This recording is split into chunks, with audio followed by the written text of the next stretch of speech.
পূর্ণিমার কটালের জেরে ভোর রাতে হঠাৎই ধস নামল সাগরে মুড়িগঙ্গা নদীর বাঁধে। প্রায় 150 ফুট এলাকা জুড়ে ধস নেমেছে বলে জানা গিয়েছে। Introducing Seven Ocean, a lipstick that is absolutely you. Seven Ocean from the house of Kukumuni. ধস নামার পরে উপকূলের বাসিন্দাদের মধ্যে আতঙ্ক ছড়িয়েছে। প্রশাসনকে খবর দেওয়া হয়েছে। ঘটনাস্থলে প্রশাসনের আধিকারিকরা এসেছেন। এলাকাবাসীদের দাবি, এখনই নদী বাঁধ মেরামত করা না হলে পুরো গ্রাম নোনা জলে প্লাবিত হবে। জল বাড়লে আরো বড় অংশ জুড়ে ধসের সম্ভাবনা রয়েছে।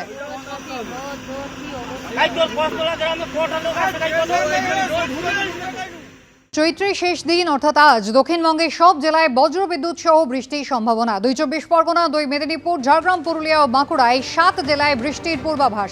বৃষ্টির সঙ্গে বইতে পারে ঝোড়ো হাওয়া। পশ্চিমাঞ্চলের জেলাগুলিতে শিলাবৃষ্টির সম্ভাবনা রয়েছে। আগামী বুধবার ফের কলকাতা সহ সব জেলায় বৃষ্টির পূর্বাভাস দিয়েছে আবহাওয়া দপ্তর।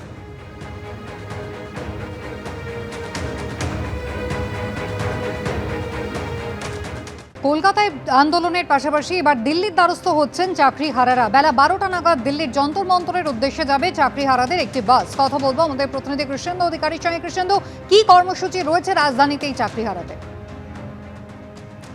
দেখো, গতকালই ধারাবাহিক কর্মসূচির কথা ঘোষণা করেছেন যারা চাকরিহারা শিক্ষক।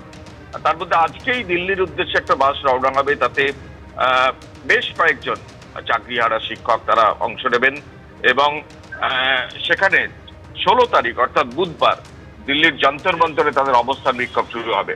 অর্থাৎ যে আন্দোলন তারা রাজ্যের মধ্যে ছড়িয়ে দিচ্ছেন, যে তারা যোগ্য হয়েও তারা চাকরিহারা হয়েছেন, তারা 6 বছর চাকরি করেও তারা রাস্তায় বসে আছেন, তা সেই জায়গা থেকে সুবিচার পেতে এই আন্দোলন রাজ্যের পাশাপাশি ভিন রাজ্যে, বিশেষত দিল্লিতে ছড়িয়ে দেওয়ার জন্য তাদের তৎপরতা দেখা গেছে এবং তারই অঙ্গ হিসেবে আজকেই দিল্লির উদ্দেশ্যে সেই বাস রওনা হবে এবং বিভিন্ন রাজ্য দিয়ে যেতে যেতে তারা সেই প্রচারপত্র বা লিফলেট বিলি করবেন।